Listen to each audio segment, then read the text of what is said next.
జై Telangana,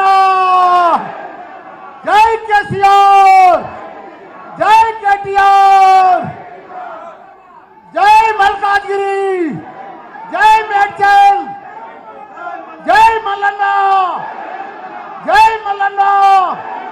thank you అన్న, thank you అన్న, థ్యాంక్ యూ అన్న. ఇవాళ నిన్న ఒక్కనాడే అనుకున్నా ఒక సభ పెడతా, ఒక మీటింగ్ పెడతా. మా కేటీఆర్ సార్ ఫోన్ చేసినా, అన్నా నువ్వు వస్తే బాగుంటుందని చెప్పిన.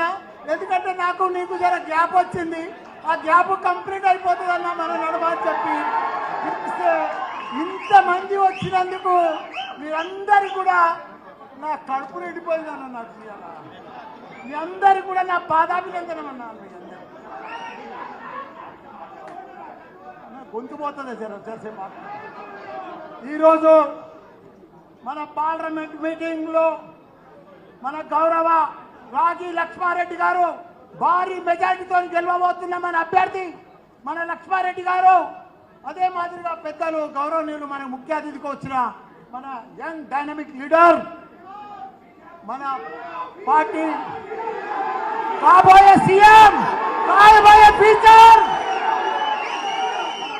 సార్ గారు, అదే మాదిరిగా మన స్థానిక మన ఎంపీపీ గారు, మన జెడ్పీటీసీ గారు, మన చైర్మన్లు, మా కౌన్సిలర్లు, మా ఎమ్మెల్సీ రాజు గారు, మన మన ఎంపీటీ డిసిఎంఎస్ వైస్ చైర్మన్ గారు, మా చైర్మన్ రాజు గారు, నా కొడుకు మహేందర్ రెడ్డి గారు, మిగతా పార్టీ ప్రెసిడెంట్లు, మన మేయర్లు, పార్టీ ప్రెసిడెంట్లు, మన కౌన్సిలర్లు, స్థానిక సర్పంచులు, మాజీ సర్పంచులు, ఎంపీటీసీలు, జెడ్పీటీసీలు, ప్రతి ఒక్కరు ఉద్యమకారులు, పత్రికా మిత్రులు, మా అన్నలకు, అక్కలకు, చెల్లెళ్లకు, తమ్ముళ్లకు అందరూ కూడా పాదాభినందనం అన్నా, పాదాభినందనం అన్నా.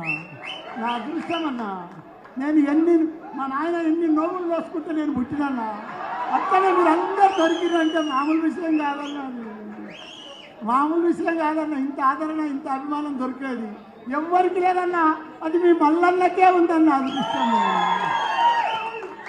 ఒకటే చెప్తున్నా మీ అందరికి కూడా, వాళ్ళు కాంగ్రెస్ వాళ్ళు, బీజేపీ వాళ్ళు ఏమనుకుంటారు, వాళ్ళు ఏమీ లేదు.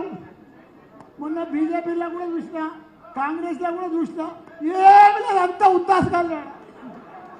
అరే దమ్ము ధైర్యం అడ్డా ఉందంటే బీఆర్ఎస్ పార్టీ, అంటే కసి మీద ఉందంటే బీఆర్ఎస్ పార్టీ.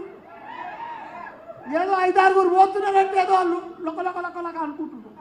ఆ లొకలొకలేదు, మీకు లేదు. వాళ్ళంతా ఇప్పుడు బీజేపీ వాళ్ళు, కాంగ్రెస్ వాళ్ళు జాతీయ పార్టీలో ఉన్నారు. వాళ్ళకు ఒక క్యాడర్ లేదు, ఒక లీడర్ లేదు, ఒక నాయకులు లేరు.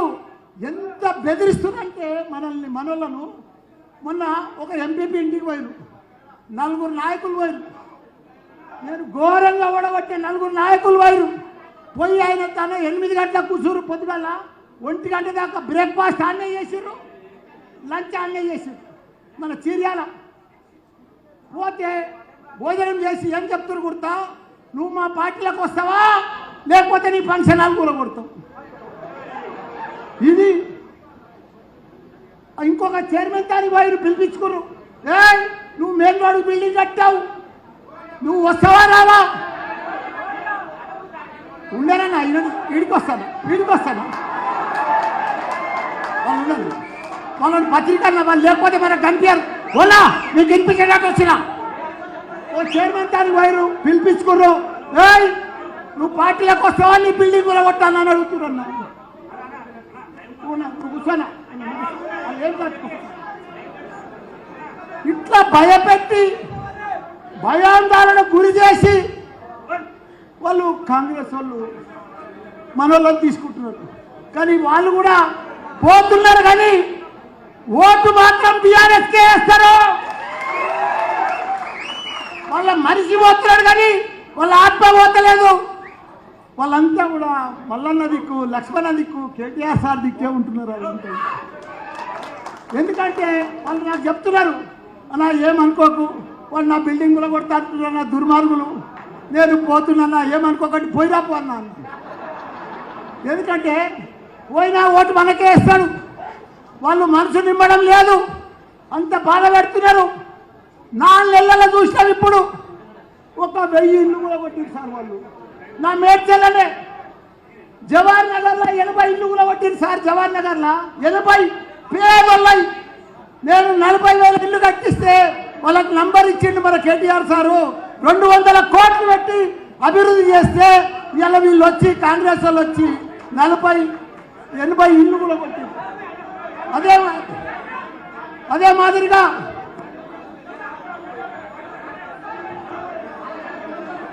బాబు ప్రశ్నలో జర మధ్యలో నిలబడు నాయన. ఏం కాదు, నేను అక్కడ రౌండ్ కొట్టుకుంటే తిరుగుతా. ఇంకా మీరు మంచిగా కేటీఆర్ సార్ తీసుకున్నాను. జర కూర్చోరేనా జర కూర్చోరేనా.